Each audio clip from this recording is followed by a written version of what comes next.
នាងខ្ញុំ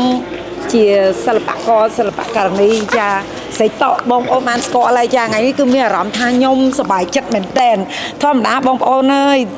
បងប្អូនទាំងអស់គ្នាក៏មានអារម្មណ៍ដូចខ្ញុំដែរពេលដែលបងប្អូនចំណាយលុយទៅចង់បានរបស់មកវិញអញ្ចឹង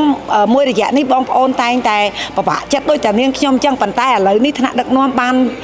គិតគូរដល់ប្រជាពលរដ្ឋយើងចាទូទាំងប្រទេសទាំងអស់ហើយជាពិសេសបងប្អូនអ្នកទិញបរិយហ្នឹងណាចាបរិយលេងវ៉ាត្រាហ្នឹងគឺឥឡូវហ្នឹងគឺយើងបានទទួលប្លង់ដោយជាកម្មសិទ្ធិរបស់ខ្លួនឯងហើយអញ្ចឹងមានអីក្រៅពីចាលើកម្រាមដៃ10ជូនពរដល់ថ្នាក់ដឹកនាំដែលបានគិតគូរដល់ចាប្រជាពលរដ្ឋទាំងអស់សូមឲ្យលោកមានសុខភាពល្អដើម្បីដឹកនាំចាប្រទេសទៅរកសន្តិភាពចាអរគុណសន្តិភាពមែនតើដែលបានប្រជាពលរដ្ឋចារស់រានមានជីវិតចាជាពិសេសគឺថាឲ្យតែមានសន្តិភាពគឺប្រជាជនយើងគឺថារស់ស៊ីមានបានសុខដុមរមនាចាហើយសំខាន់គឺសប្បាយចិត្តខ្លាំងហើយនេះចាអរគុណចា